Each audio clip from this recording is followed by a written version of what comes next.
माता तू ही पिता है, तू ही माता तू ही पिता है, तू ही तो है राधा का श्याम। तेरा मेरा तेरा मेरा।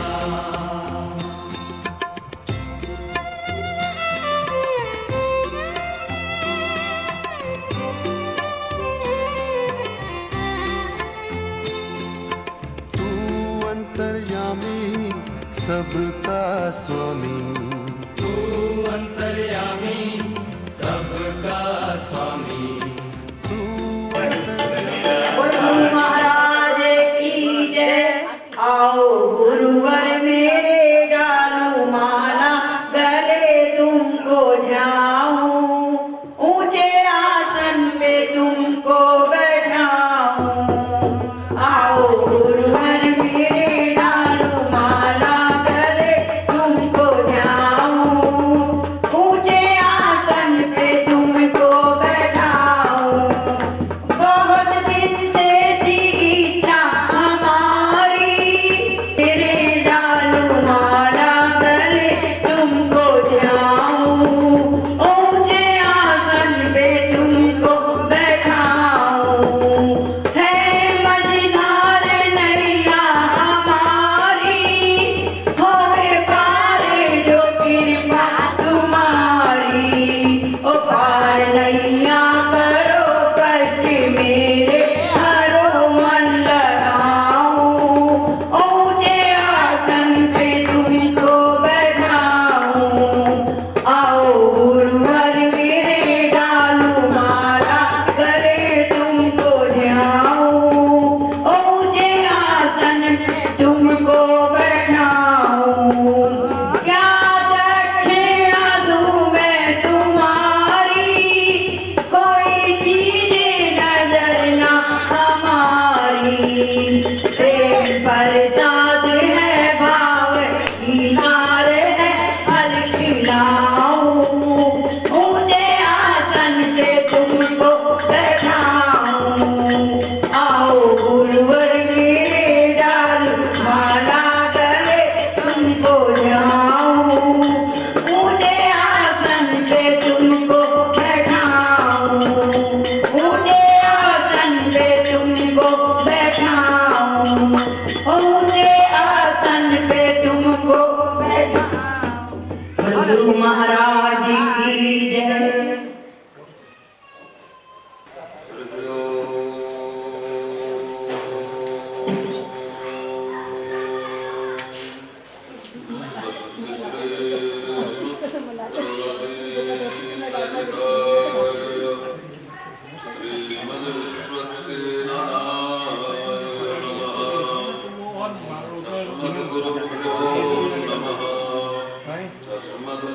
गुरुभ्यो नमः। अस्मत्सर्वगुरुभ्यो नमः।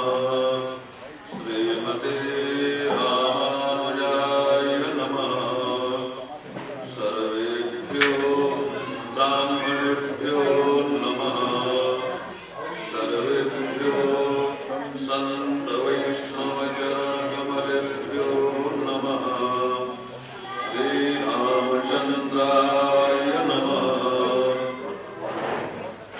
ध्येयं सदा परिभवग्नमविष्टदोषम् तीर्थास्पदं शिवविरञ्चिनुतं शरण्यम् वृत्त्यार्तिहं प्रणतपालभवाब्धिपोतम् वन्दे महापुरुषते चरणारविन्दम् त्यक्त्वा सुरुच्यसुरेक्षितराज्यलक्ष्मे धर्मिष्ठ आर्यवचसा यदगादरणीयम् मायामृगं दैतयेप्सितमन्वधावत् वन्दे महापुरुषते शरणारविन्दम्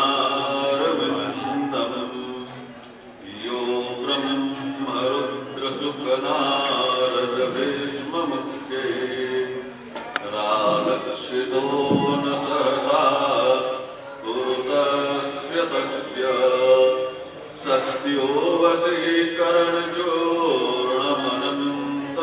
सत्यम तम राधिका चरण रेणुमनुस्मरामि तम राधिका चरण रेणुमनुस्मरामि नीलाम्बुजश्यामलकोमलाङ्गं सीतासमारोपितवामभागम् नारायणपाणौ मासायकचारुचापं नमामि रामं रघुवंशनाथं मनोजवं मारुततुल्यवेगं जितेन्द्रियं बुद्धिमतां वरिष्ठं वातात्मजं वानरयूथमुख्यं श्रीरामदूतं शरणं प्रपद्ये वासिष्ठो दधिपूर्णचन्द्रमनघं श्रीकान्तसेवारतं सीताराममुनीन्द्रदेशिककृपा लब्धैकसञ्जीवनम् श्रीमन्तं निगमान्तिनं गुणचयं मान्यं सदा साधुभिः कृष्णाचार्य जगद्गुरुं गुणनिधिं कारुण्यपूर्णं भजे कारुण्यपूर्णं भजे।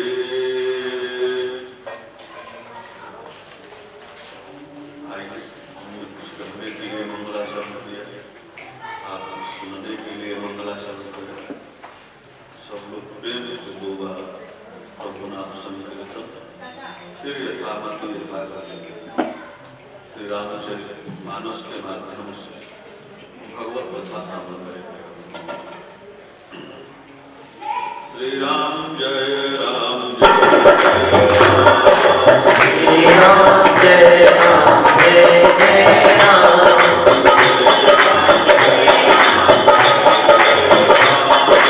श्री राम जय राम जय जय राम श्री राम जय राम जय जय राम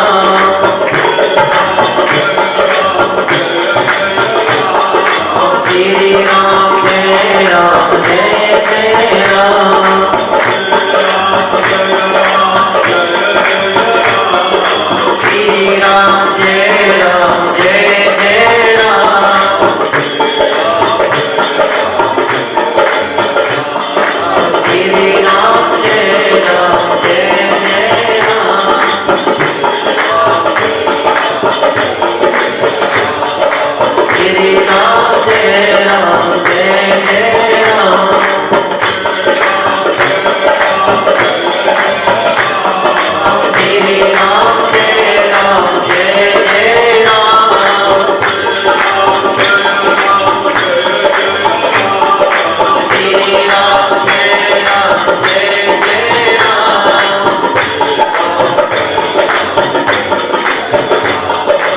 Shri Ram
स्वामी जी महाराज की जय। श्री हनुमान जी महाराज की जय हो। जगत गुरु श्री स्वामी जी महाराज की जय।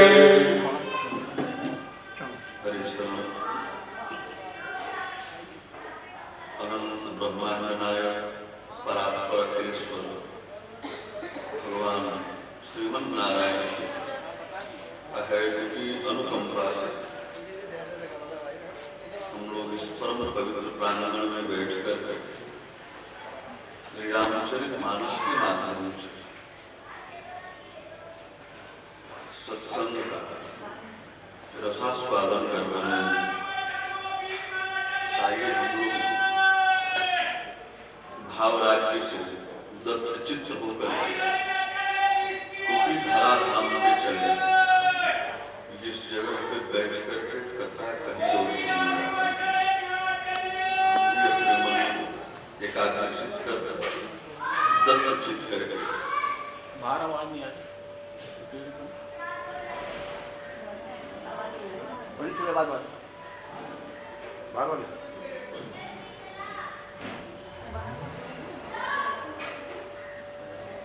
श्री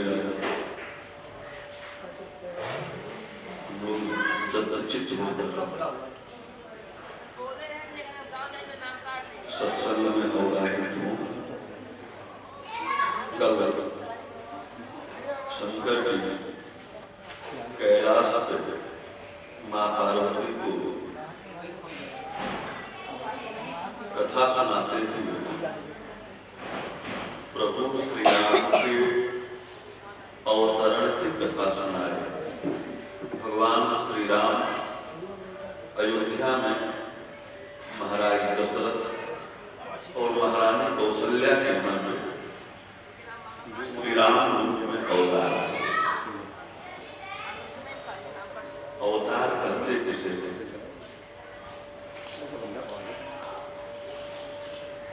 अवतार का एक सीधा सीधा शाब्दिक अर्थ है उतरना।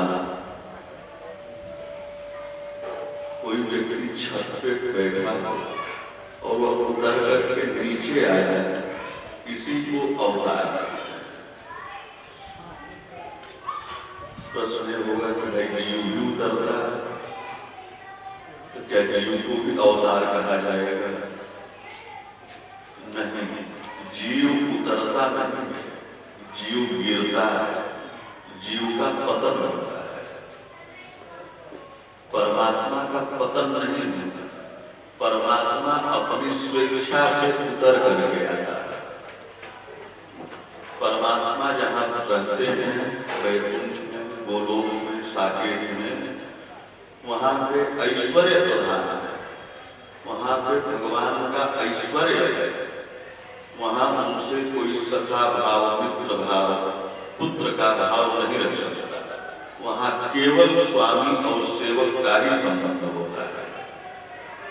तो उस ऐश्वर्य की धरातल को छोड़ करके भगवान जब माधुर्य के धरातल पे आते हैं, इसी को अवतार करते हैं।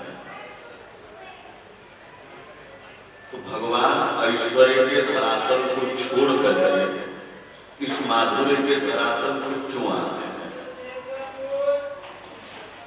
तो शंकर जी माँ पार्वती को कई कारण पता था कि भगवान को इस धरातल पे आने का क्या प्रयोजन है, जिसमें रावण, कुंभकर्ण आदि भी कारण है।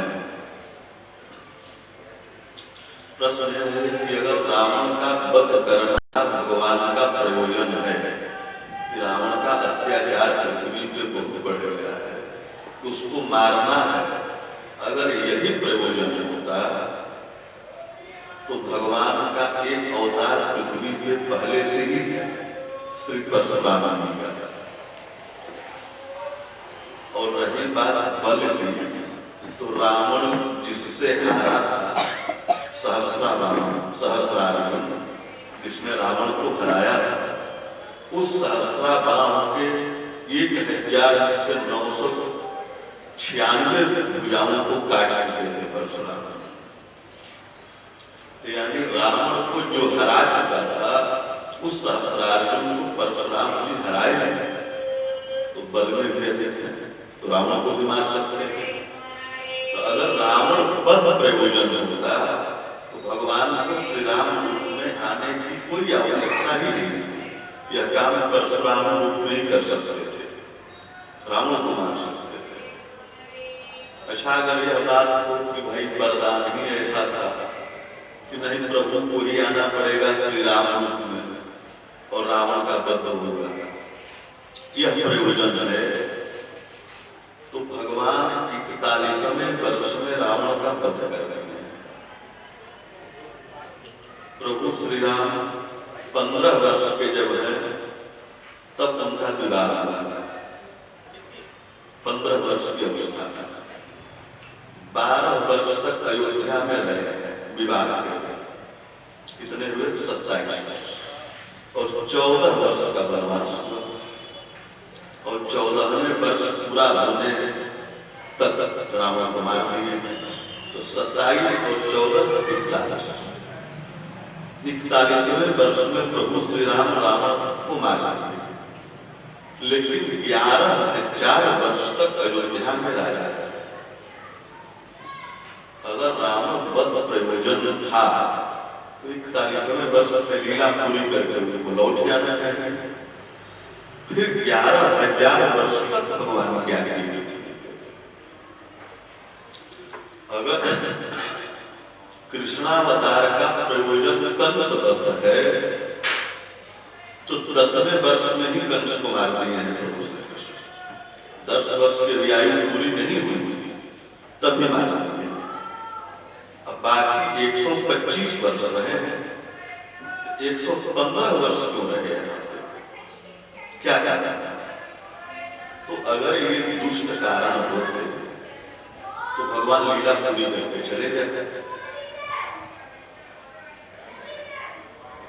तो हमारे आचार्यों ने कहा कि नहीं, अगर इन दुष्टों का वध करना परमात्मा का के अवतार का हेतु होता तो उसके लिए उनको आने की जरूरत ही नहीं है। वह वैकुंठ में बैठे बैठे सोच लेते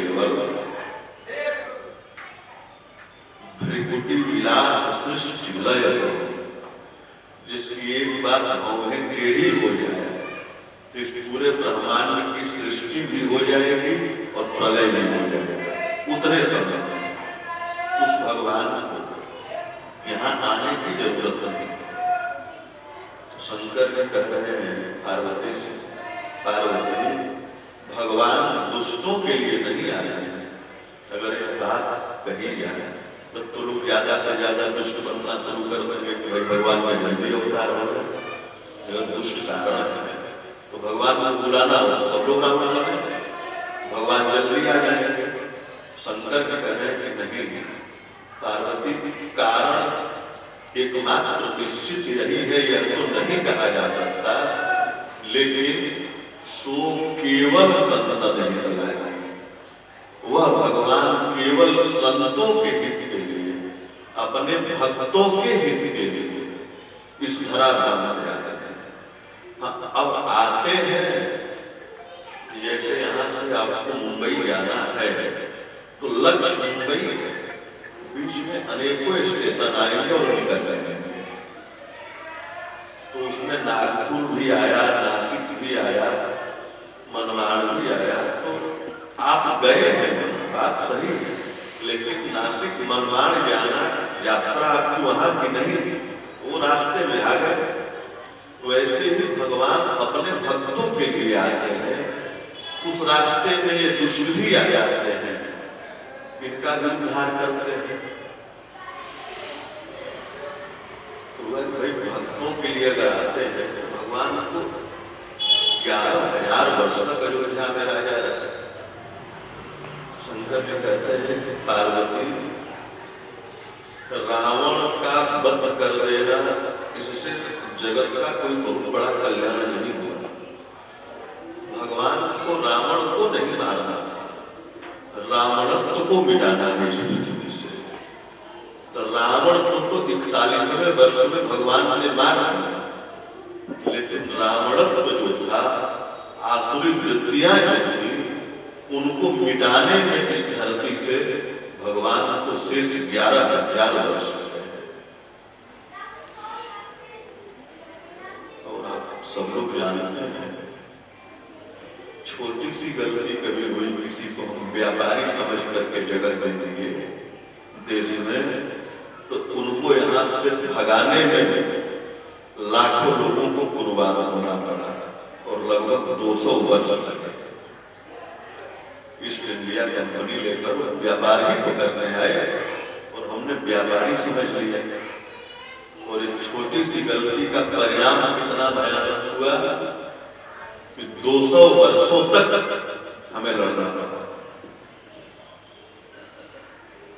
किसी ने लिखा है कि तारीख की आंखों ने ऐसा भी हाल देखा है, तारीख इतिहास को कहते हैं, तारीख की आंखों ने ऐसा भी हाल देखा है कि लम्हों ने खता की थी पर सदियों ने सजा पाई है। एक छोटी सी हमारी गलती भयंकर परिणाम बनकर के सामने आ जाती है। एक रावण के अत्याचार को, रावणी वृत्ति को समाप्त करने में, रावण को समाप्त करने में भगवान को 41 वर्ष लगे, तो इसकी वृत्ति को समाप्त करने में 11,000 वर्ष लगे। प्रभु श्री राम का अवतार होता है। बात है, मनु शत्रुघ्न को भगवान ने वरदान दिया, वो लोग मांगे कि चाहो तुम्हें ही समान सुत प्रभुषण कौन हुआ। तो भगवान से कहे कि आपके समान मैं पुत्र चाहता हूं। तो भगवान को पुत्र चाहे थे, लेकिन भगवान यहाँ 4 रूपों में उतार रहे हैं, जो कि एक अकेले राम आ जाते तो भी वरदान पूरा हो जाता। अकेले आते तो वरदान पूरा होता ना। मान रहे हैं चाहो तुम्हें समान सुत, और वहां भगवान अकेले खड़े हैं, वो कह रहे कि आपके समान पुत्र चाहे। भगवान मेरे समान तो मैं ही नहीं। समुद्र के समान कोई चीज चाहिए तो समुद्र के समान समुद्र ही है, आकाश के समान आकाश है, दूसरा तो है नहीं। तो परमात्मा अकेले राम बन करके आ जाते तो वरदान पूरा होता कि नहीं, पूरा हो जाता। फिर 4 बन करके तो वरदान देते समय उन्होंने ये नहीं कहा था कि जब आप बूढ़े हो जाएंगे तब आप मनुष्य को, और यहाँ परमात्मा पुत्र बन करके आए, इसकी प्रतीक्षा करते करते महाराज दशरथ का 4था पल आ गया। तो भगवान कहे कि जो 3-4 पल तक, 4थे पल तक मेरी प्रतीक्षा किया है, तो मेरा दायित्व बनता है कि ब्याज समेत तो 1 नहीं 4 होकर के चले, और भगवान 4 होकर के प्रकट हुए होते हैं। अब जहाँ 1 भी नहीं, वहां परमात्मा 4 रूपों में उतार है। अब क्या किसी का ठिकाना है? महाराज दशरथ को पता चला, बहुत जोरों का उत्सव मनाया गया अयोध्या में, बहुत बधाइयां बनी, और ऐसी बधाई हो रही थी कि लुटाने वाले ही सस्ते, वहां कोई लेने वाला ही नहीं था। ऐसा वर्णन करते हैं गोस्वामी जी कि जो पावा जिसको मिलता था वह भी रखता नहीं था, उसे ये लगता था कि भगवान मेरे यहाँ पर, तो जो मिल जाता था वह भी उसे लुटाता था। तो जब सबको मिलता था और सब लुटाते ही थे, तो लेने वाला ही नहीं था। कि जिसके जीवन में भगवान प्रकट हो जाते हैं, उसको कुछ लेने की जरूरत ही नहीं पड़ती, संसार की वस्तुओं की उसे जरूरत ही नहीं पड़ती। तो अवधवासी आज इतने मगन हैं कि सब लुटाया जा रहा है, लेकिन कोई अपने पास रख ही नहीं रहा है, और यह सबके जीवन में होना चाहिए। महाराज जीवन में जब भगवान आ जाए, इसके बाद और कुछ रखने की आवश्यकता है नहीं। बहुत उत्सव हुआ। शंकर जी पार्वती से कह रहे हैं कि पार्वती, अब मैं तुमको अपनी चोरी बता रहा, और एक कहूं निज चोरी, सुन गिरिया अतिथि दृढ़मति तोरी। पार्वती से कहे कि बिल्कुल अपनी मति को दृढ़ करके और मेरी बात सुनो, मैं एक अपनी चोरी बता रहा। माँ पार्वती को हुआ कि शंकर जी और चोरी करते हैं, ये तो बड़े आश्चर्य की बात है। कहे कि आप और चोरी, मैंने भी एक चोरी की है, किससे? तुमसे ही किए हैं, इसीलिए बता रहे हैं, इसलिए संदेह मत कर रहा। और किसी चीज की चोरी हमने नहीं की है। मैं भी जब प्रभु श्री राम बाल रूप में प्रकट हुए अयोध्या में, तुमसे बिना बताए अयोध्या में दर्शन करने के लिए मैं भी वेश बदल करके गया था।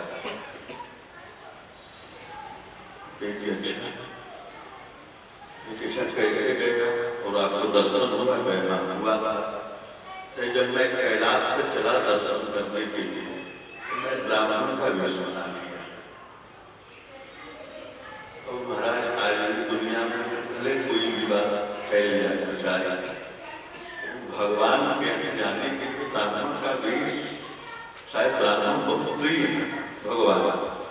भले इस वेश का दुरुपयोग हो रहा हो, लेकिन ब्राह्मण वेश में ही रावण सीता जी के पास आया है, चोरी भी कर रहे हैं, तो ब्राह्मण का वेश बनाया है। यानी ब्राह्मणों पर भगवान को विश्वास। कहे शंकर जी कहे कि मैं ब्राह्मण का वेश बनाया, तो ज्योतिषी का रास्ते में काग सुनने भी मिले। एक बाबा कहा जा रहे हो? मैं तो जा रहा हूँ अयोध्या में, भगवान का अवतार हुआ है और बाल राम मेरे इष्ट है, बंदनों बाल रूप सोई राम, और मेरे इष्ट प्रकट हुए हैं, मैं दर्शन करने जा रहा हूँ। कहे उसी काम के लिए तो मैं भी जा रहा था। तो भाई किसी काम में अकेले जा रहा हो और कोई साथी मिल जाए तो एक से भले दो, चलो दो लोग हम चले, रास्ता भी कट जाएगा। ऐसा है, आप तो बाबा जी बने हुए पंडित जी, मैं आपका चेला बनना चाहता हूं। ठीक है, शंकर जी ने अपना झोला जाकर थमा दिया, भाई चेला होना पड़ेगा। काली जी ने झोला था बाबा का उठा लिया। फिर थोड़े दूर चलने के बाद बाबा झोला ठीक है बस का है, क्यों? कहीं इसमें सब लोग जंतर बंतर रख रखे हुए सांप बिच्छू, ये बार बार झोले में से निकाल रहे हैं, ये हमारे बस के तो है नहीं। और सही बात है, और कोई देवता इनको थोड़ी संभाल सकता है, झोला तो आप ही संभालना। अयोध्या में पहुंचे शंकर जी पार्वती अयोध्या के बीच राजमार्ग मेन सड़क मुख्य राजमार्ग, वहीं पे कहा सुनते सभी ने कहा कि सुनो यहीं पे अपनी दुकान लगाओ, झोला वाला फैलाओ, आसन बिछाओ और मैं बैठ जा रहा हूँ और तुम प्रचार करो। बहुत बड़े ज्योतिषी आए हैं जो भूत भविष्य वर्तमान, पहले तो प्रचार करना पड़ेगा ना, प्रोग्राम लगाएंगे और कहेंगे प्रचार करो।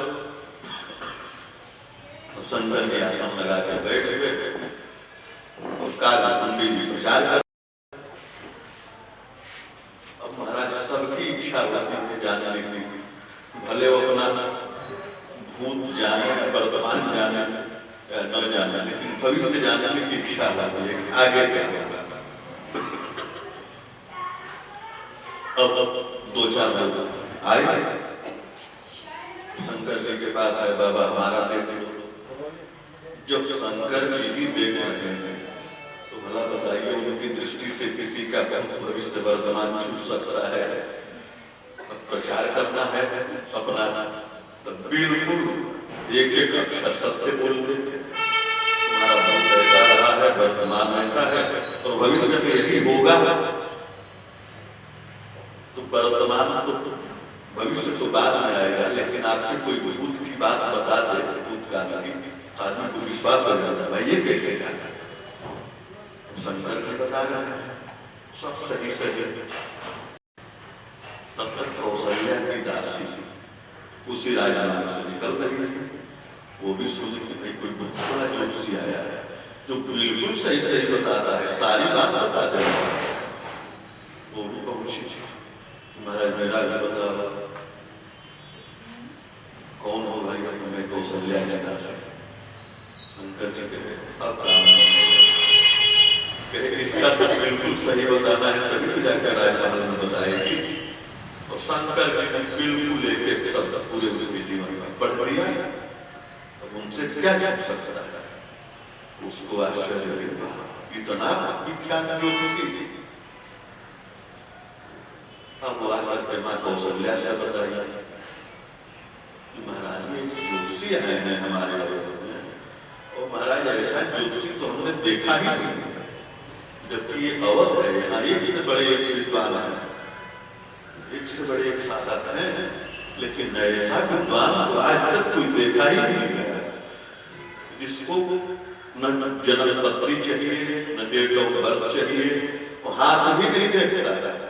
ये नहीं कि हाथ कैसे करो देखूं, कुछ नहीं, केवल कहना है कि मेरे विषय में बताओ और पूरी कुंडली बता देता है। ऐसा विद्वान तो देखा ही नहीं है।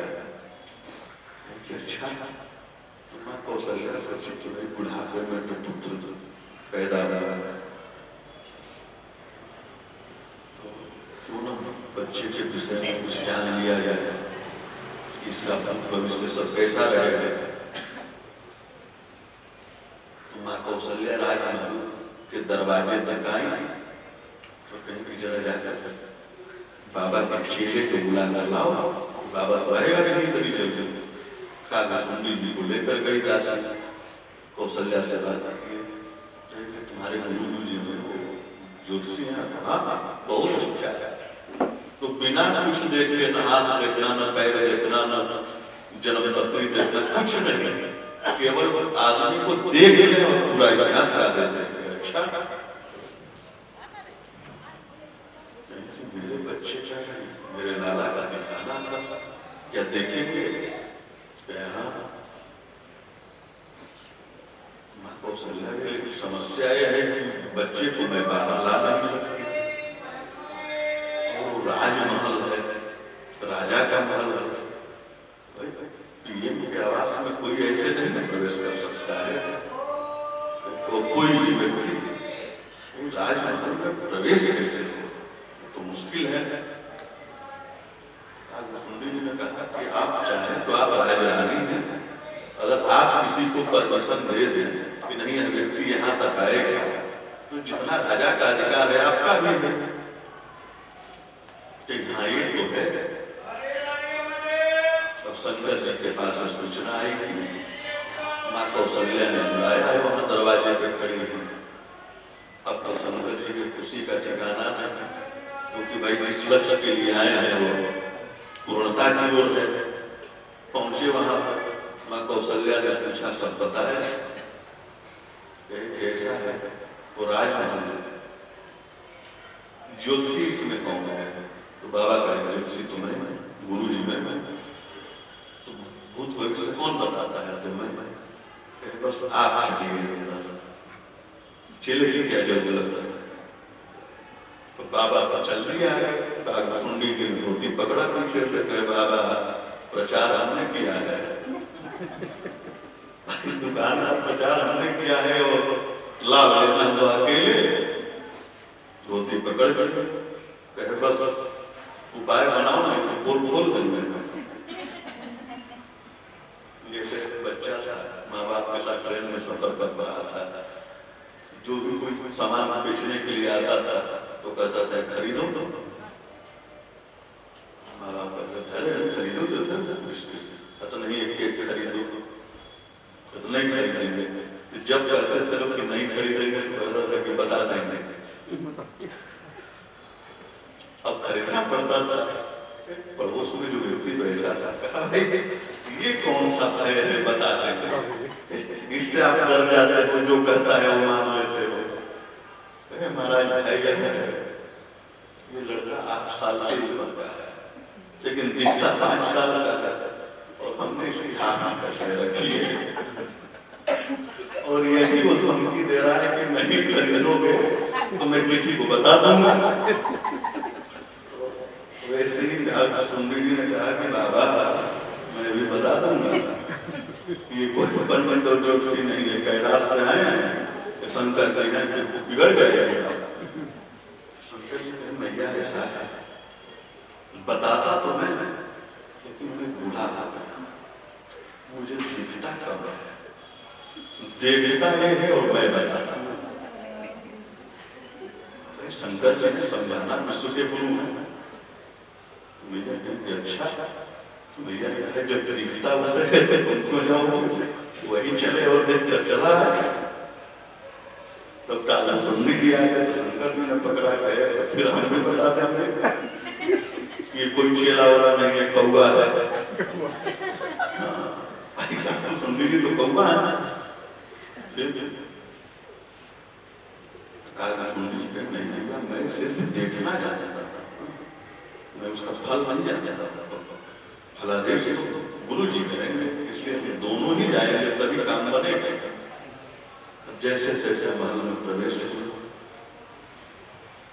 तो माँ कौशल्या लेकर के आई प्रभु वो दिन भगवान जैसे देखे बाबा आखिर आप माने नहीं पहुंच ही गए भाई जहाँ आप हो वहाँ तो हमें आना ही पड़ेगा ना, पूरी दुनिया दर्शन करने आ रही है तो मैं भी दर्शन करने आ गया ना, लेकिन नकली आए और मेरा भविष्य बताने आए बस विवाह तक की बात बताना, अगर आगे की बात बता देंगे तो फिर ठीक नहीं है। आगे की बात अगर आज ही बता दिया जाएगा विवाह के बाद वनवास है तो फिर हार्ट अटैक हो जाएगा। कहे बस विवाह तक की चर्चा करना, इसके आगे का भविष्य मत बताना, नहीं तो फिर मैं भी पोल खोल दूंगा। अच्छा बस भगवान शंकर जी के चरणों में सिर रखने लगे। शंकर जी ने पैर खींचा, पहले तो उल्टी गंगा बह रही है, अभी तक तो मेरा सिर आपके चरणों में रहता है, प्रभु आप तुम्हारे मर्यादा से बाहर निकल रहे हो, आप अपना सिर और मेरे चरणों में। कहे जी नहीं बाबा मैं मर्यादा का पालन कर रहा हूँ, मैं क्षत्रिय कुल में आया हूँ और आप ब्राह्मण बन करके आए हैं, तो वर्ण व्यवस्था के अनुसार तो क्षत्रिय ब्राह्मण को प्रणाम करता है। तुम्हारे सामने किसी की चलाकी क्या चलेगी, लेकिन बदला हम भी जरूर लेंगे। प्रभु का हाथ देख करके भगवान शंकर जी ने सब बातें बताई, विवाह तक की सब चर्चा कर रहे हैं। इसके बाद थोड़ा सा गड़बड़ है, इसके जीवन में थोड़ी कठिनाई आएगी। मैं बता दूं वनवास होगा, शंकर जी ने ठोका कहे चित्रा नहीं अभी बताता हूँ वनवास होगा, दक्षिणा भी नहीं मिलेगी, मार के लगाएगा, किसी के बच्चे को कहकर भी राज्य से निकल जाएगा, भाग जाएगा, ये पागल हो जाएगा। बाबा तुम्हारा जब आप दक्षिणा देंगे कि भले बाद में जो कुछ, लेकिन व्यक्ति सुबह ही सुनना चाहता है। भैया महाराज उसका कोई उपाय है? महामृत्युंजय का जप करवा पंडितों को, कहे वो मृत्युंजय और महामृत्युंजय तो मैं ही हूँ, अगर मेरे जप से ही होना होता तो हम खुद ही न कर देते, लेकिन रुकने वाला है नहीं। तब महाराज क्या करा? तो बस एक उपाय है, मेरी जटाओं में जड़ी बूटी सब जमी कैलाश में रखता हूँ, और अगर मेरी जटा से इसके पैर का स्पर्श करा दिया जाए तो दुर्भाग्य की रेखा मिट जाएगी। मैया को क्या पता, मैया ने तुरंत भगवान को उठाया और शंकर जी के सिर पर पैर रख दिया, और पैर रखते ही बस भगवान बोले बाबा बदला तो तुमने तुरंत ले लिया, भाई हम शंकर जी हैं, दर्शन किए, फिर वहां से चल गए। और कुछ आचार्य लोग मानते हैं भूषुंड रामायण के अनुसार कि जन्म से लेकर के जब तक महर्षि विश्वामित्र के साथ प्रभु श्री राम अयोध्या से नहीं गए हैं तब तक शंकर जी हनुमान के रूप में अयोध्या में निवास किए और बाल लीला में साथ किए। और एक घटना आती है कि प्रभु एक बार पतंग उड़ा रहे थे, तो थोड़े से बड़े हो गए, पतंग उड़ा रहे थे और पतंग स्वर्गलोक में चली गई। और इंद्र की पुत्र वरुण ने पतोहू इंद्र का पुत्र जयंत और जयंत की पत्नी ने पतंग को पकड़ गए और देवी तो कही तो संसार के लोगों की पतंग हो नहीं सकती, संसार के लोगों की डोरी स्वर्ग तक आएगी नहीं। अब जब भगवान समेटने लगे तो पतंग रुक गई। हनुमान जी से कहे हनुमान जी जरा देखो तो रुकी कहाँ है। हनुमान जी छलांग लगाए, इनका तो अभ्यास है। पहुंच गए वहां, आके बताए कि महाराज देवराज इंद्र की पुत्र वरुण ने पतंग को पकड़ कर रखा है नंदन नंदन। कहे बता दो छोड़ दो, जा कहे कि प्रभु श्री राम की पतंग छोड़ दो। तो मैं छोड़ूंगी तो एक शर्त, या तो प्रभु हमें दर्शन दें अथवा दर्शन का वादा कि मैं दर्शन दूंगा। हनुमान जी ने बात सब बताई तो भगवान अभी भी 27 वर्ष तक वो प्रतीक्षा करा और 27वें वर्ष में मैं जब अयोध्या से बाहर आऊंगा नहीं तो पता चल जाए कि राम ब्रह्म है, फिर पूरे देवी देवता अयोध्या में भर गए, फिर लीला बिगड़ जाएगी। मैं जब अयोध्या से बाहर आऊंगा और जब चित्रकूट में निवास होगा तब वहां पे सब लोग आके दर्शन करेंगे। तो जब चित्रकूट में प्रभु गए हैं तो इंद्र की पुत्र वधू वहां आई है और वही दर्शन करके लौट रही थी और जयंत मिल गया रास्ते में। कहाँ गई थी? तो भगवान है दर्शन तापस भगवान है। तुम देवराज इंद्र की पुत्र वधू होकर के और अकेले साधुओं के आश्रम में गई थी दर्शन करते हैं और कह रहे तो भगवान है तो ठीक है मैं उसकी परीक्षा लेता हूँ तो भगवान है। वही जयंत चित्रकूट में मां जानकी के ऊपर चोंच से प्रहार किया है परीक्षा लेने के लिए, जिसमें एक कथा आगे है। तो तब तक भगवान शंकर अयोध्या में हनुमान के रूप में बंदर बनकर गए, भगवान की बाल लीला में सहयोग कर रहे। 10 दिन के जब हुए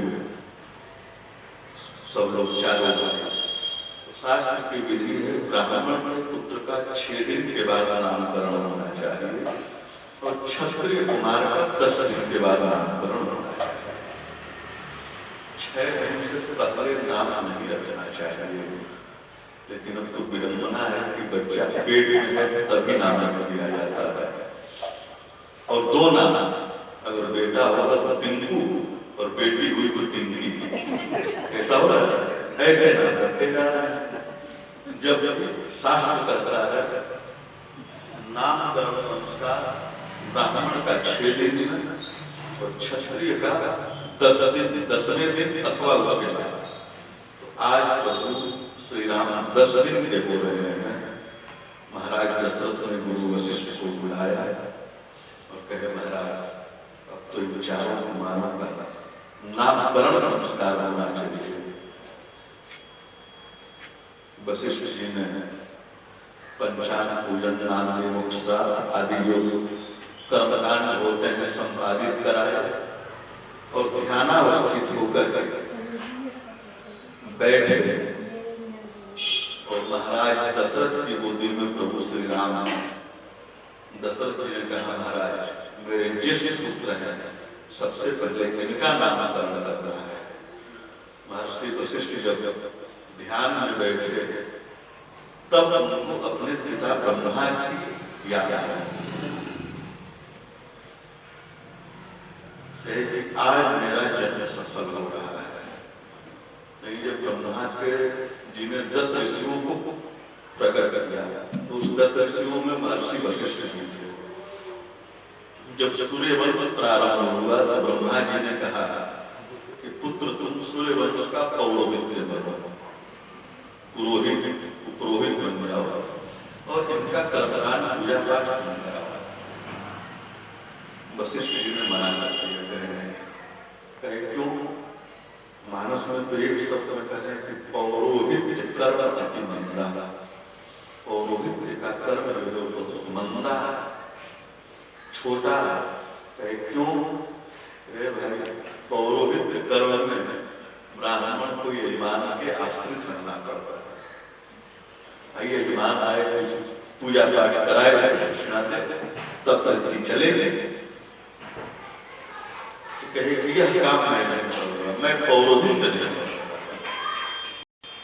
तब ब्रह्मा जी बताए कि तुम पौरोहित्य कर्म स्वीकार करो। इस शरीर से तुम भजन करके तप करके जिस परमात्मा को प्राप्त करने की इच्छा रखते हो वह जगत का पिता इसी सूर्यवंश में एक दिन अवतार लेगा और तुम्हें गुरु होने का सौभाग्य होगा। आज अपने पिता की वो बात महर्षि वशिष्ठ को याद आ रही है और कहे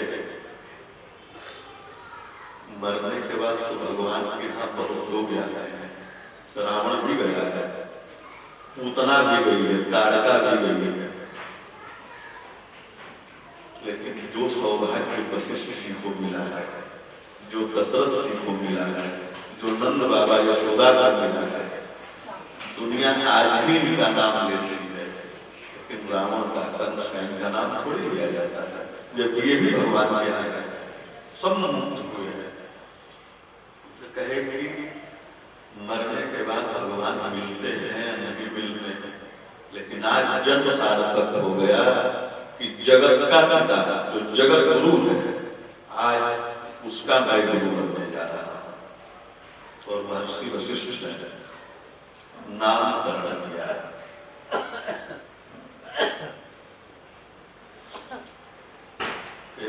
ये जो तुम्हारे बड़े राजकुमार हैं इनके नाम अनेक हैं।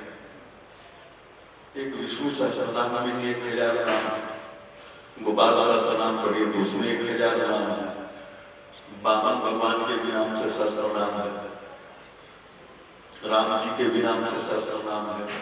जितने नाम है सबके नाम से सहस्रनाम है। करोड़ों तो नाम ऐसे हो गए और सही बात यह है कि इनका कोई नाम ही नहीं है।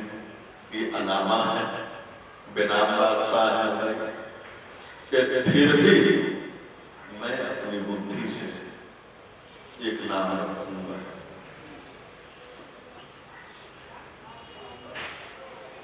महर्षि वशिष्ठ ने सबसे बड़े राजकुमार का नाम राम रखा।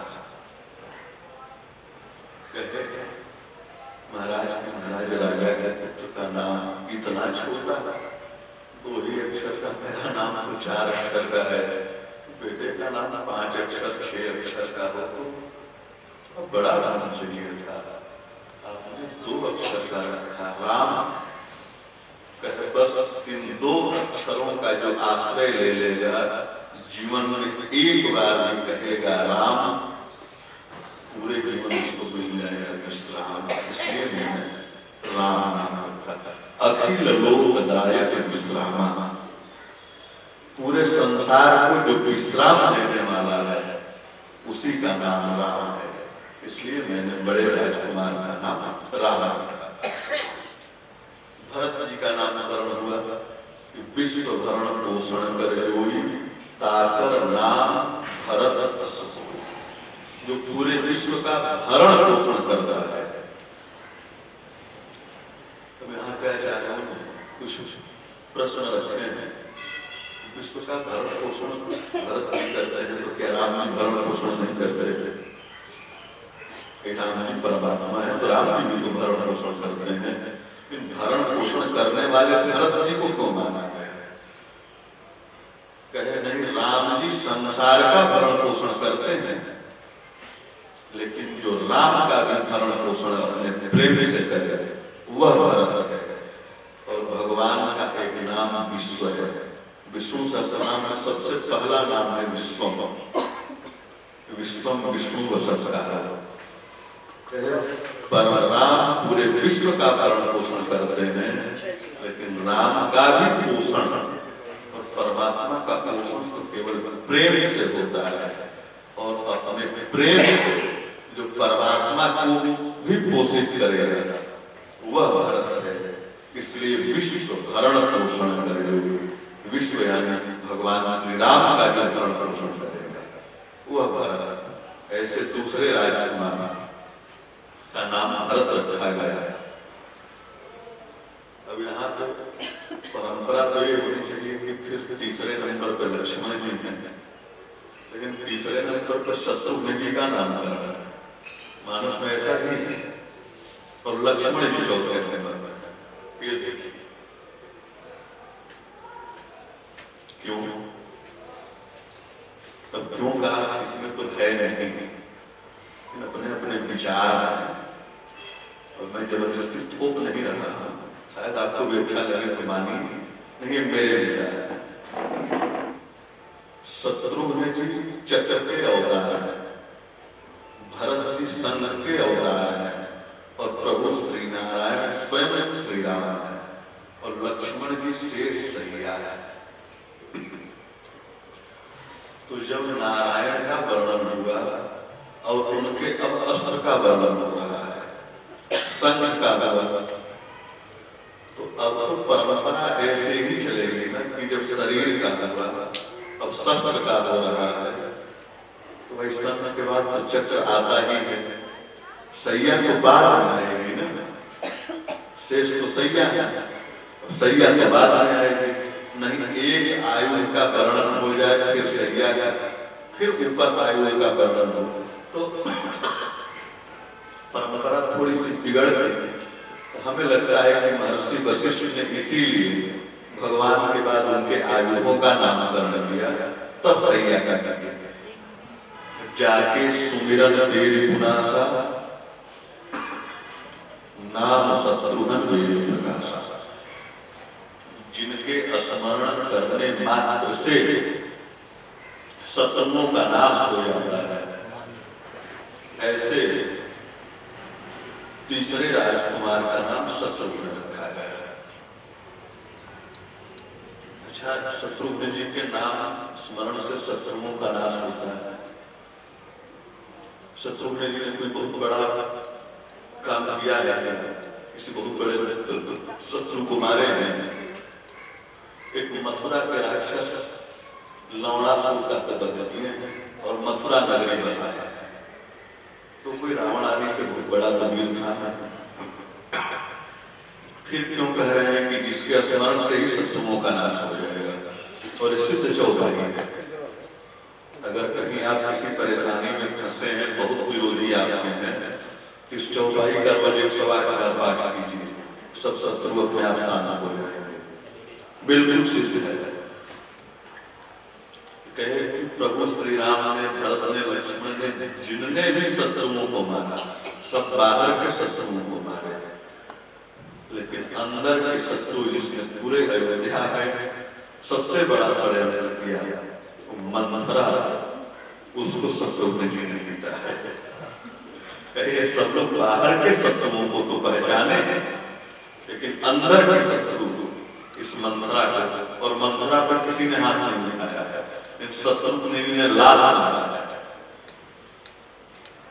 तो गोस्वामी जी कह रहे हैं यह शत्रुघ्न है जिन्होंने अंदर के शत्रु को पहचाना।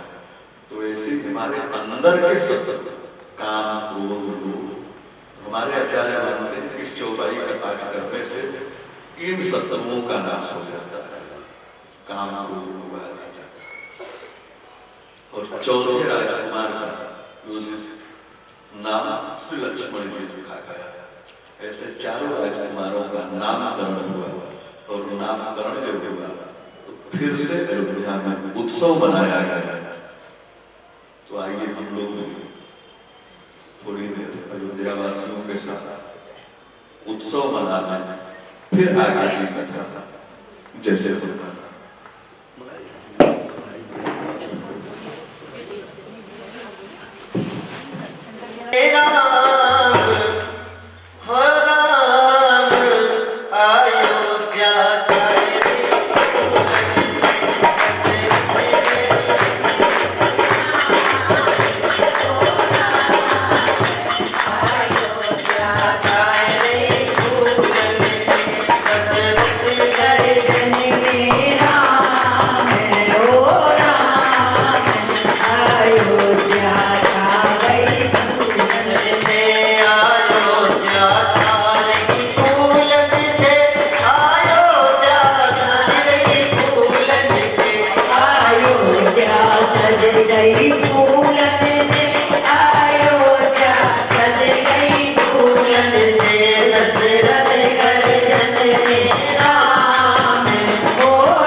बधाई होवे इनके बोलो जय जयकार बधाई होवे इनकी बोलो जय जयकार बधाई होवे इनकी बोलो जय जयकार बधाई होवे। बोलो श्यामती रामचंद्र भगवान की जय।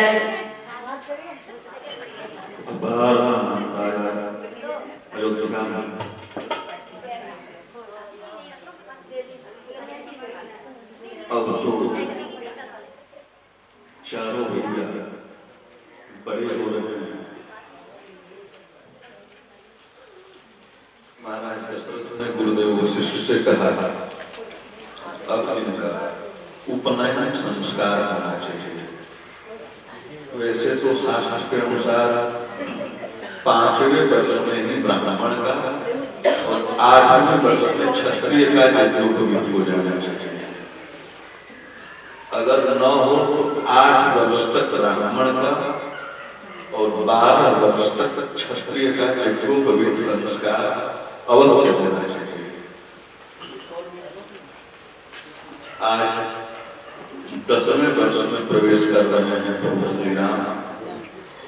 महर्षि वशिष्ठ पधारे और चारों भाइयों का यज्ञोपवीत संस्कार संपन्न हुआ।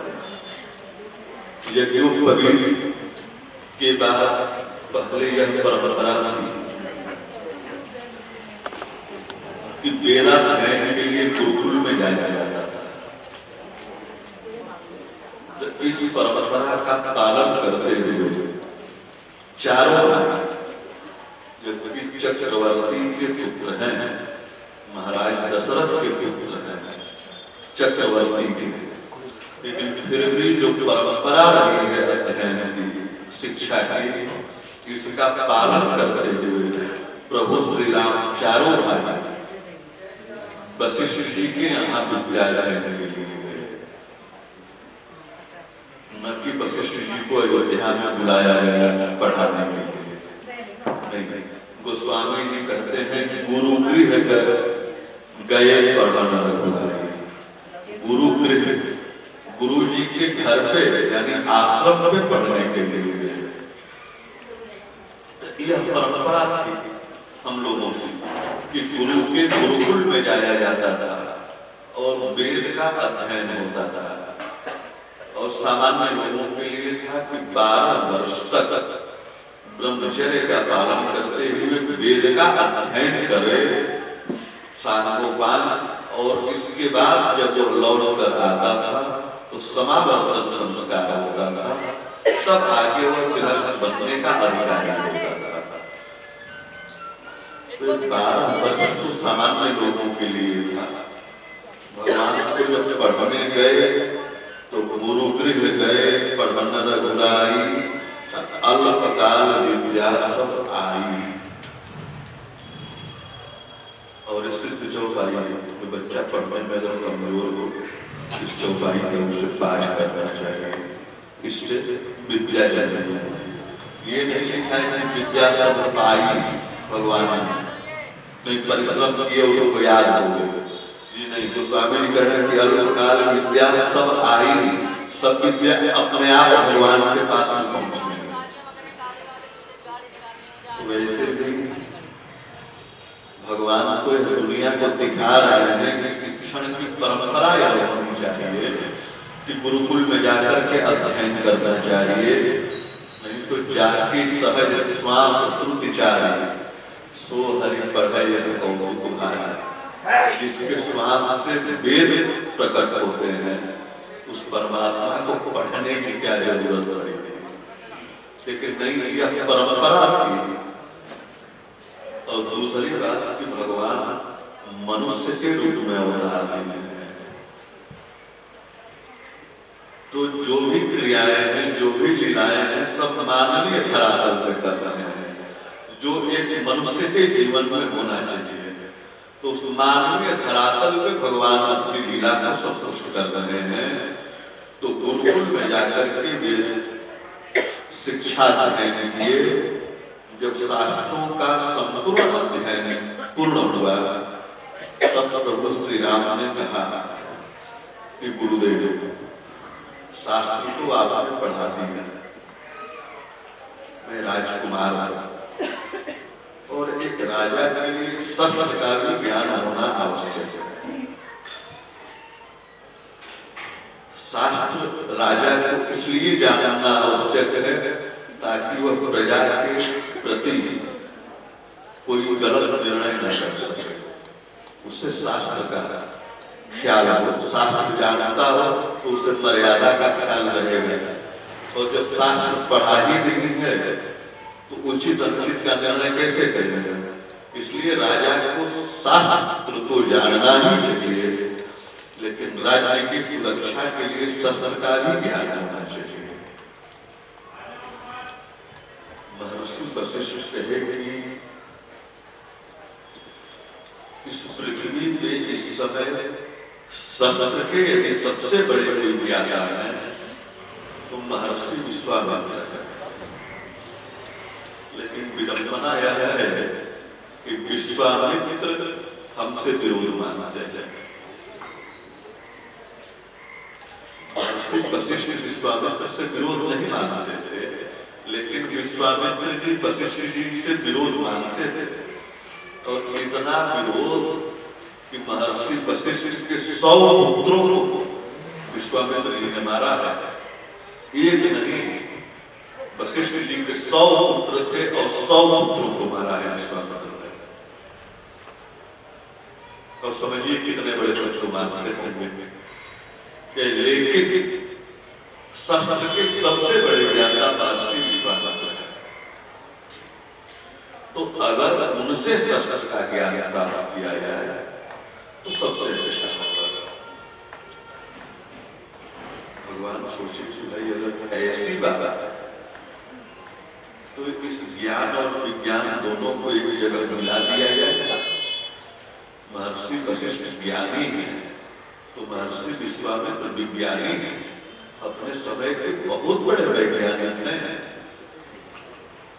कितने बड़े वैज्ञानिक हैं। एक बार इसी सूर्यवंश के राजा एक हुए हैं त्रिशंकु, महाराज हरिश्चंद्र के पिता, तो कहे कि मैं सशरीर स्वर्ग जाना चाहता था इसी शरीर से। और विश्वामित्र जी कहे कि ठीक है मैं भेज दे रहा, और उन्होंने मंत्र का प्रयोग किया और इसी शरीर से भेज दिए त्रिशंकु को स्वर्ग में। अगर संसार का मरने जीने वाला शरीर और देवताओं का अमर शरीर है, अमृत प्रिय भी है, भला कैसे वो सब रखे। त्रिशंकु को धक्का दे दिए लोग, ये गिरने लगे तो चिल्लाए कि महाराज मुझे धक्का दे दिए लोग, मैं नीचे आ रहा था। महर्षि विश्वामित्र ने फिर मंत्र का प्रयोग किया, कहे वही रुक जाओ, और त्रिशंकु को रोक दिए।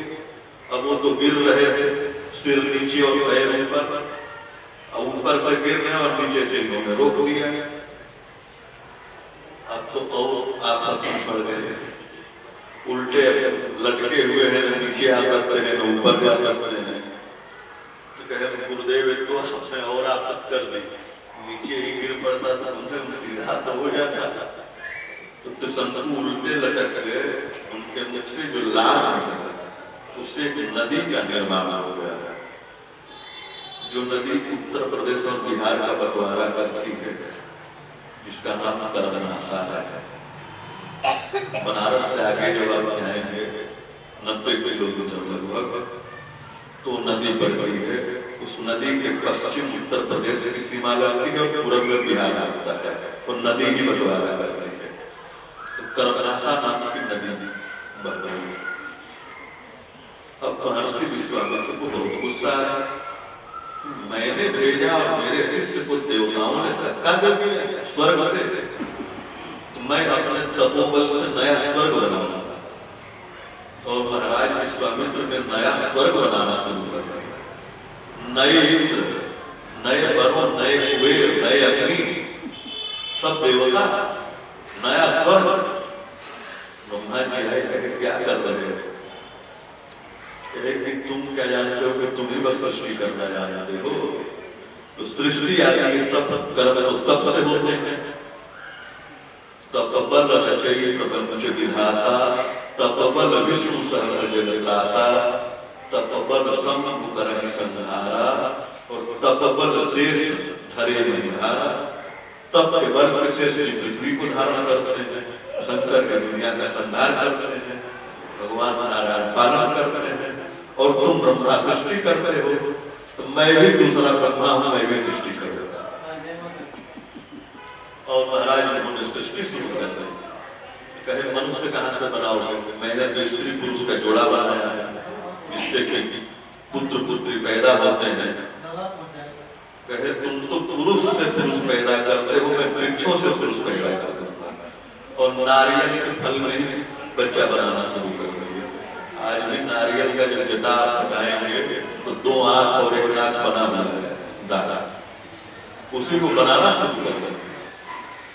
कहे मनुष्य बना दोगे, दूध कहां से पिएंगे? मैंने तो गाय बनाई है। कहे इतना अभिमान है ब्रह्मा, कहे तुमने गाय बनाई है, मैं तुमसे ज्यादा दूध देने वाली पशु बनाऊंगी, वो भैंस हो गई। विश्वामित्र ने बनाई है, ब्रह्मा की सृष्टि में नहीं है। तो जितनी विश्वामित्र के सृष्टि की चीजें हैं वो सात्विक चीजों में नहीं बनी है, इसीलिए भैंस आदि का परिचित माना गया है। कहे हमने तुम दूध तो बना दी, भाषा कहां से बनाओगे? भाषा तो हमारी है। तो कहे तुम्हारी भाषा पढ़नी पड़ती है, तब लोगों को आती है। वो अंग्रेजी हो, हिंदी हो, संस्कृत हो, पढ़नी पड़ेगी तब आएगी। और मेरी भाषा बिना पढ़े और हर व्यक्ति बोलेगा। ऐसा कैसे? हर व्यक्ति बोलेगा, सब बोलेंगे अरे पानी नानी लाओ, रोटी वोटी खा ली। रोटी के साथ ये रोटी कौन बनाया है? ये वाणी क्या है पानी के साथ? मेरी भाषा है, और बिना पढ़े हर व्यक्ति बोलेगा, और हर व्यक्ति बोलता है। चाय वाय पी लीजिए, चाय तो सब तरह वाय कहां से आया? कहे हमने तो फल बनाए हैं, सब्जियां बनाई हैं, तुम? कहे मैं भी बना दूंगा। गाजर, सलजम, चुकंदर, बैगन, मूली, फूल गोभी, ये विश्वामित्र की सृष्टि के फल और सब्जी हैं। इसीलिए बहुत वैष्णवों के मंदिर में इन चीजों का भोग आज भी नहीं है। बैगन का, मूली का, गाजर का, टमाटर का, इनका भोग आज भी बहुत वैष्णवों के मंदिर में इसलिए नहीं लगता कि ये सब विश्वामित्र ने बनाए हैं। जैसे भैंस के दूध से भगवान का अभिषेक नहीं होता, जबकि हम कहते हैं गाय से गाढ़ा दूध होता है भैंस का, लेकिन इतने स्वाभिमानी महर्षि विश्वामित्र और इतने ज्ञानी, लेकिन उनसे विरोध मानते हैं। तो उस राम ने सोचा इस विरोध को समाप्त करना चाहिए, और ज्ञान और विज्ञान एक साथ मिल जाए तो देश का बहुत बड़ा हित है। महर्षि विश्वामित्र उस समय बक्सर में निवास कर रहे थे, वहीं पे तपस्या कर रहे थे। एक बार महर्षि विश्वामित्र के मन में आया, इस समय समाज में बहुत ज्यादा उथल पुथल है, पूरा विश्व अशांत है, तो पूरे विश्व की शांति के लिए एक यज्ञ कहे आज से अब इनकी रक्षा करना और इनका पालन करना महर्षि आपका दायित्व है। विश्वामित्र जी मन में सोचे रहा, पूरे जगत की रक्षा और पालन का कार्य इनके व्यक्त हो गए, इनका पालन और इनका रक्षण हम क्या करेंगे? हम तो खुद अपने यज्ञ की रक्षा के लिए इनको ले जा रहे हैं, लेकिन तुम जो कह रहे हो तो उस पद का निर्वाह मैं करूंगा और भली भांति। और जब वहां से चले तो आज महर्षि विश्वामित्र के सौभाग्य का क्या क्या कहा? पूरी दुनिया जिसके पीछे चल रही है महाराज, तो त्रैलोक्य का नाम आज महर्षि विश्वामित्र के पीछे पीछे चल रहा है। दुनिया भगवान के पीछे चल रही है, और यह साधना में भक्ति भी सकती है। वो दुनिया का नाम आज विश्वामित्र के पीछे पीछे चल रहा है। रास्ते में जब पहुंचे सायंकाल हो रहा था, तो वहां पे कुछ फल और जल दी विश्वामित्र जी और बताए कि इस रास्ते से चलना है, हम आगे रहेंगे और आप बिल्कुल तैयार रहना, क्योंकि मनुष्य की आहट पाते ही गंध मिलते ही ताड़का दौड़ जाता है और खा जाता है। ठीक है, आप बिल्कुल तैयार रहें। और जैसे आगे बढ़े हैं वैसे सुनी ताड़का क्रोध कर रहा है, जैसे उसे आहट मिला कि कोई मनुष्य आ रहा है, बस क्रोध करके दौड़ पड़े। और यही प्रेम होता है। विश्वामित्र जी सामान्य पुरुष नहीं है। जब उनको यह भी पता है कि भगवान का अवतार अयोध्या में हो गया है, उन्हीं को मान के लाऊंगा, निश्चरों का वध कराऊंगा, और वही परमात्मा इनके साथ चल रहे हैं। लेकिन जब ताड़का क्रोध करके दौड़ी है तो महर्षि विश्वामित्र के मन में भय व्याप्त हो गया है और उनको महाराज दशरथ की बात याद आ गई। सौंपते समय उन्होंने कहा था कि आप ही पिता को माना। तो वहां यह भूल गए विश्वामित्र जी की ये ब्रह्मा है और उन्होंने खुद ऐसे हाथ करके तुम बोल करके ताड़का की गति को रोक लिया। शास्त्र में कष्टमहन क्रिया होती है, मारण मनुचाया में सप्तम में, उसमें एक स्तंभन प्रक्रिया होती है जिसका प्रयोग करने पे व्यक्ति की गति रुक जाती है, वो आगे चल ही नहीं सकता। तो महर्षि विश्वामित्र भय है कि कहीं ये तैयार होने में देर हुई और ताड़का को खा ना जाए।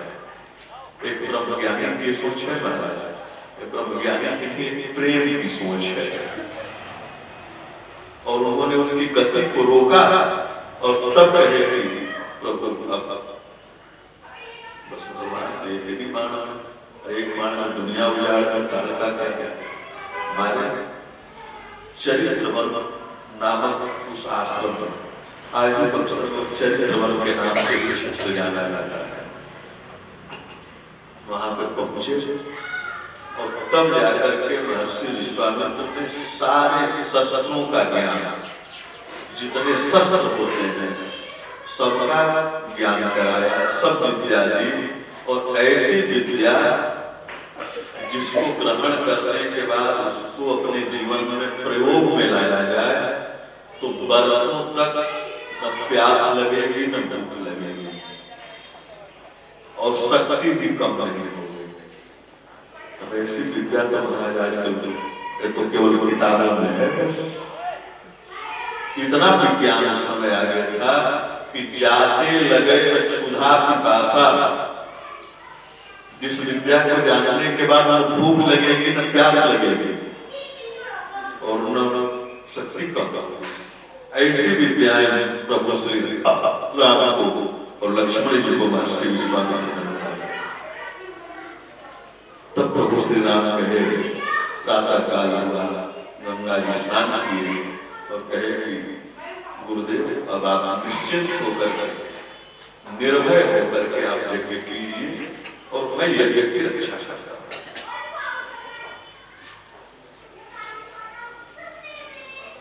हर व्यक्ति का जीवन एक यज्ञ है। हम इस संसार में वस्तुओं की आहुति डाला है, एक हवन कुंड है, इसमें तमाम चीजों की आहुति डाला है, सब भस्म हो जाता है। लेकिन इसकी रक्षा हमारे ठाकुर जी करें कि हम नहीं कर पाते। हम भी अपने इस जीवन रूपी यज्ञ को अपने भगवान के भरोसे छोड़ दें कि इसकी रक्षा परमात्मा करेंगे, हमारा यज्ञ कभी विफल नहीं होगा। लेकिन हम अपने यज्ञ में असफल हो जाते हैं, अपने प्रयासों में विफल हो जाते हैं, क्योंकि रक्षा के लिए शस्त्र लेकर ठाकुर को नहीं खड़ा करते, हम खुद खड़े हो जाते हैं। और हमारी सामर्थ्य कितनी है, हमारी सामर्थ्य कितनी है, किससे किसकी रक्षा करेंगे। इसलिए तो महर्षि विश्वामित्र की तरह यज्ञ तो हम करें, लेकिन रक्षा का भार राम जी के ऊपर सौंप करें। महाराज विश्वामित्र जी यज्ञ कर रहे हैं और राक्षस आएंगे, विघ्न आएगा, लेकिन विघ्न उन तक पहुंच नहीं पाएगा। विघ्न से उनके कार्य में अब विघ्न नहीं पड़ने वाला है, इसलिए कि उन्होंने यज्ञ की रक्षा का भार ठाकुर जी को सौंप दिया है।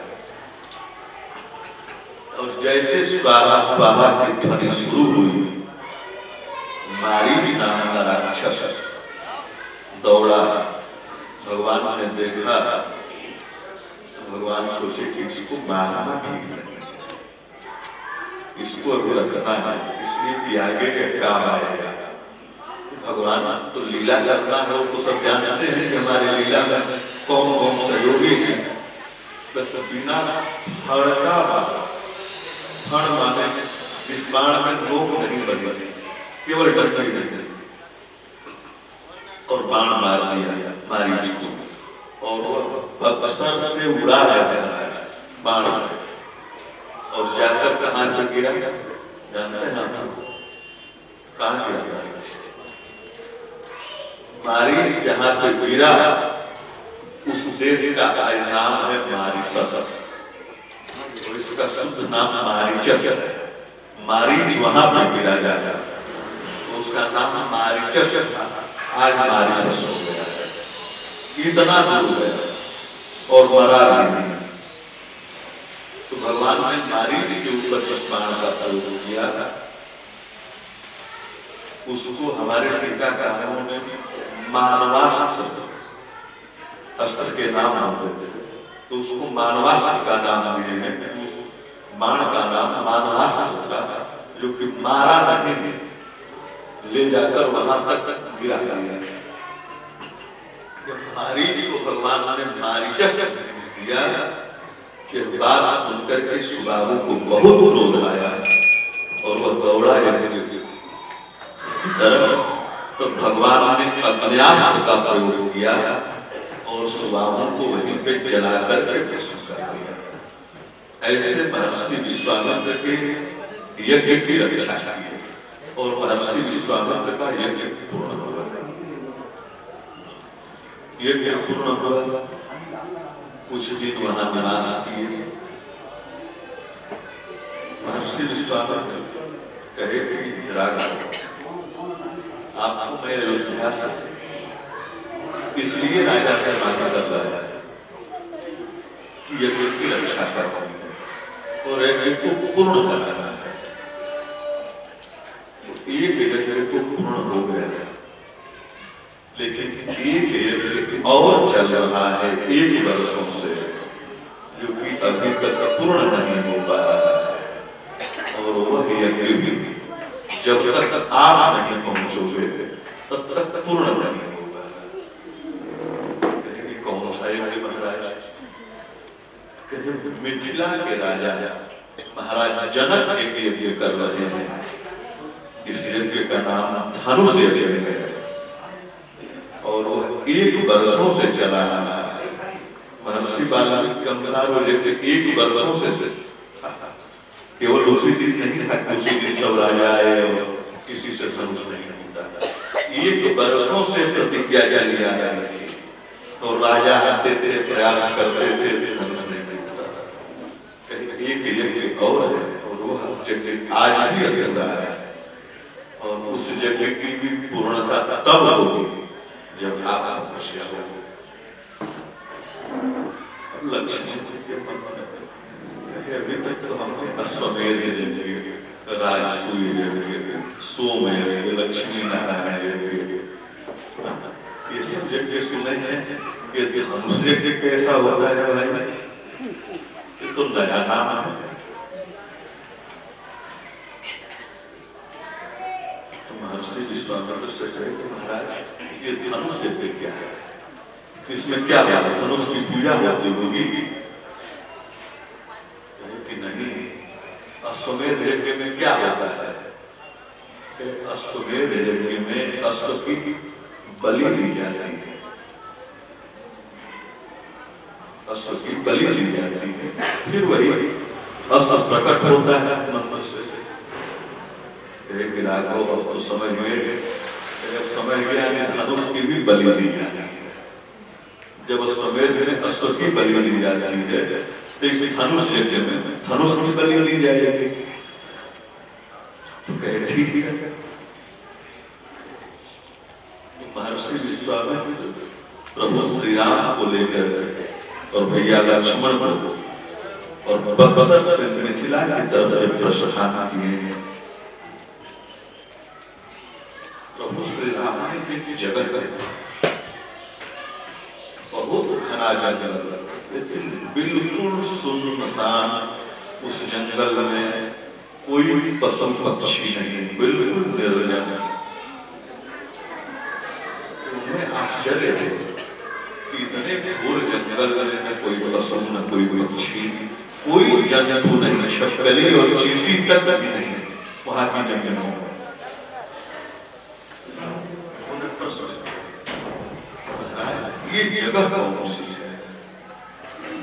ये कौन सा जगह है जहाँ की इतने बड़े जंगल वन में कोई पशु पक्षी तक नहीं, कोई जानवर नहीं? तो महर्षि विश्वामित्र ने उस वन की कथा सुनाई। कहे कि महाराज राघव, यह वन जो है कभी महर्षि गौतम की तपस्थली हुआ करती थी।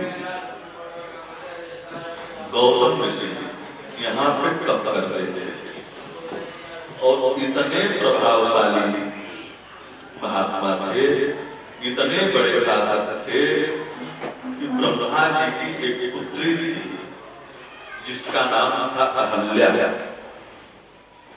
और अपूर्व सुंदरी थी। और उसको लेकर ब्रह्मा जी स्वयं आए और 1000 वर्षों तक महर्षि गौतम के आश्रम में उस कन्या को छोड़ करके और ब्रह्म लोक में रहे हैं। लेकिन महर्षि गौतम ने कभी अहल्या के मुखमंडल को देखा भी नहीं था, ये लड़की है कैसे? तो ब्रह्मा जी कहे इतना बड़ा साधक, फिर तो इस पुत्री का विवाह ऐसे ही साधक हो। तो ब्रह्मा जी ने उस अहल्या नाम की पुत्री का विवाह उसी महर्षि गौतम के साथ कर दिया और रहने लगे।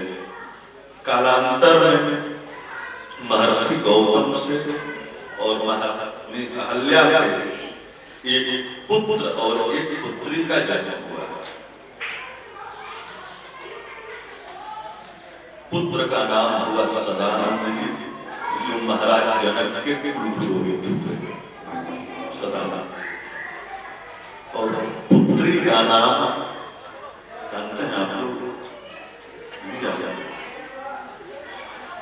पुत्री का नाम हुआ अंजनी। वही कालांतर में आकर के उन्हीं के गर्भ से हनुमान जी का प्राकट्य हुआ। यानी महर्षि गौतम हनुमान जी के नाना है। अंजनी नाम की कोई बंदरिया नहीं थी जिससे हनुमान जी प्रकट हुए हैं। अंजनी ऋषि की पुत्री है महर्षि गौतम, और इनको भी साफ मिल गया था। चर्चा है कि कई साफ मिला हुआ कैसे। ऐसे ही एक पुत्र और एक पुत्री का जन्म हुआ। एक बार देवराज इंद्र जो है वह पृथ्वी पे विचरण कर रहे थे और उस आश्रम से होकर के जा रहे थे तो उन्होंने अहल्या को देखा और अहल्या अपूर्व सुंदरी थी और इंद्र की आसक्ति हुई। और एक बार इंद्र चंद्रमा को लेकर के अर्धरात्रि के समय